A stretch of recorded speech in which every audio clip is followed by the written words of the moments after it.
আসামির নাট্যাঙ্গনের ব্যক্তি, তার হাতে কারা অস্ত্র উঠিয়ে দিয়েছে। এই আসামির হাতে তো অস্ত্র উঠার কথা না। বন্যরা বনে সুন্দর, শিশুরা মাতৃ করে, এই আসামির দরকার ছিল না এই অঙ্গনে আসার। সে এসেছে নাট্যাঙ্গন ছেড়ে, সে রাজনীতিতে এসেছে।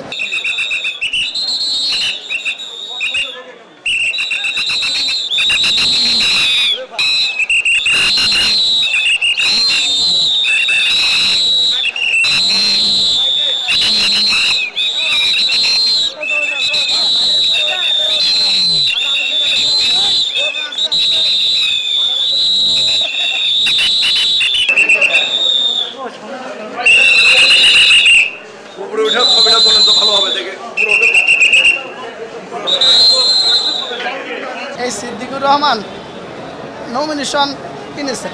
তিনি শেখ হাসিনার আস্থাভাজন এবং আরও আস্থাভাজন হওয়ার জন্য এই আন্দোলনে যোগদান করেছেন। তিনি একজন রাজনৈতিক ব্যক্তিত্ব। আমরা আগেও বলেছি যে বন্যরা বনে সুন্দর, শিশুরা মাতৃ করে, এই আসামির দরকার ছিল না এই অঙ্গনে আসার। সে এসেছে নাট্যাঙ্গন ছেড়ে, সে রাজনীতিতে এসেছে। রাজনীতিতে এসে আজকে আমরা মাননীয় আদালতকে বলেছি যে মাননীয় আদালত, এই আসামিকে তদন্ত মামলা চলমান, যেহেতু তদন্তকারী কর্মকর্তার জানা প্রয়োজন এই আসামির নাট্যাঙ্গনের ব্যক্তি, তার হাতে কারা অস্ত্র উঠিয়ে দিয়েছে। এই আসামির হাতে তো অস্ত্র উঠার কথা না। সে সশস্ত্র অবস্থায় এই বিপ্লবীদের বিরুদ্ধে অস্ত্র চালিয়েছে। কে তার হাতে অস্ত্র উঠাই দিল?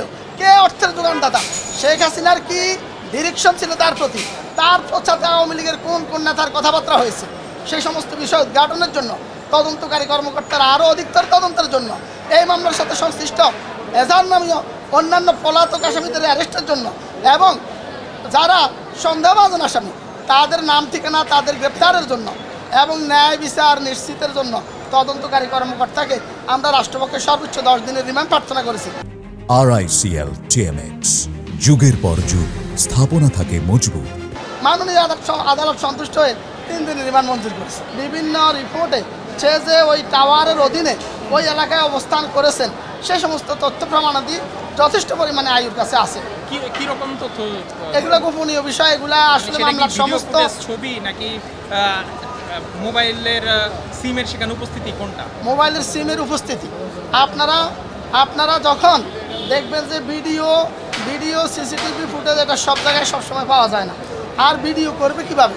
সেই সময় ছাত্র জনতার উপরে তারা যখন গুলি করছে, পুলিশ গুলি করছে, র্যাব গুলি করছে, সেখানে ওই অবস্থায় তাদের ভিডিও করার তো সুযোগ ছিল না।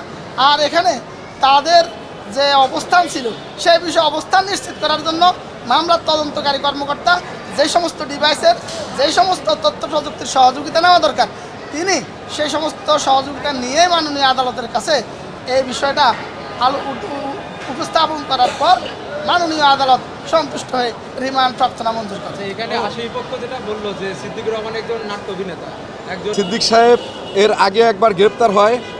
গ্রেপ্তার হওয়ার পরে আজকে 29/4/25 সে গ্রেপ্তার হয়। আজকে আরেকটা মামলায় তাকে 10 দিনের রিমান্ড চাওয়া হয়। এটা মামলা ছিল গুলশান থানার মামলা 4/7/25। এই মামলায় তিনি হলো এজাহারভুক্ত 223 নম্বর আসামি। তার বিরুদ্ধে সুনির্দিষ্ট কোনো এলিগেশন নাই। তিনি কখনো কোনো আমলিগের কোনো পদ পজিশনে হোল্ড করে নাই। আমরা বিজ্ঞ আদালতে শুনানি করেছি এবং বলেছি যে সে শুধু আমলিগের মনোনয়ন কিনছে। একটা দলকে একজন মানুষ ভালোবাসতে পারে, ভালোবাসা মানে অপরাধ না। এখানে রাজনৈতিকভাবে তাকে এই মামলায় ফাঁসানো হয়েছে।